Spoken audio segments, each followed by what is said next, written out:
My name is Miles Morales. I was bitten by a radioactive spider, and for like 2 days, I've been the one and only Spider-Man.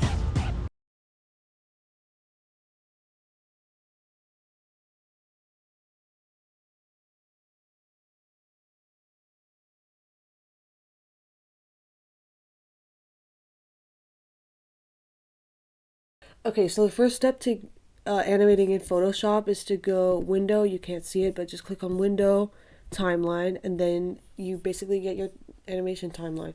And something that I learned from doing this is that it's really easy to learn Photoshop animation through YouTube. Like, there's a lot of helpful guides out there. Okay, and I'm talking fast because I don't want this video to be long. Okay, so the first animation I did was a bouncing ball. It's like the standard animation exercise, and I figured I could just animate it with my mouse as like a starting point. And yeah, and I also animated this bird. And as you can see, I used transform keyframes for the bird to fly up and down. Didn't really work, but whatever. And then it breaks. The second one I didn't actually try much new with this. I just wanted to get more practice. So I animated some expression changes. And this time I used my actual tablet with that, not my mouse, is what I'm saying.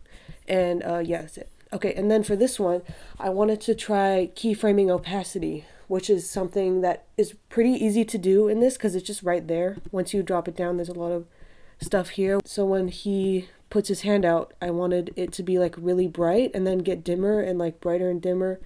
And I don't know how well it came out, but if you pay attention, you can see like it like gets brighter and dimmer as it goes along.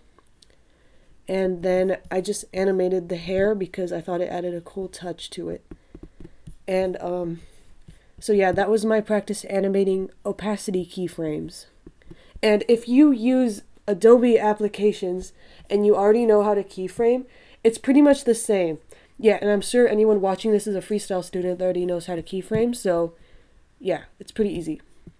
Okay, and then for this one, okay, so the new Spiderverse movie came out, and I made this before I saw it, and I was really excited for it. So, yeah, I animated Miles Morales lip syncing, and I took this portion from the first movie, and I actually have never done lip syncing that much before, so this was a fun exercise.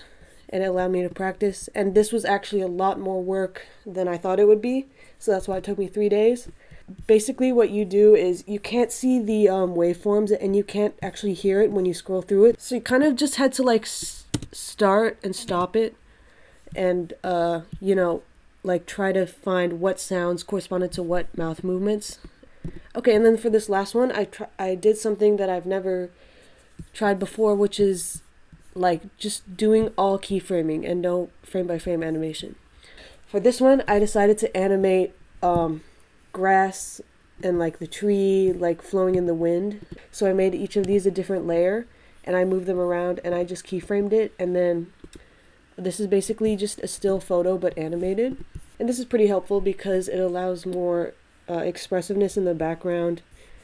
And so it's not just like a still image. It's a bit more interesting because it moves.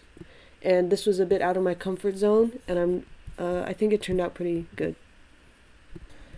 Okay, so I hope everything I said makes sense and you hopefully learned something from this video. And I encourage you to try out a new software that you've never tried out before because it's a pretty cool learning experience.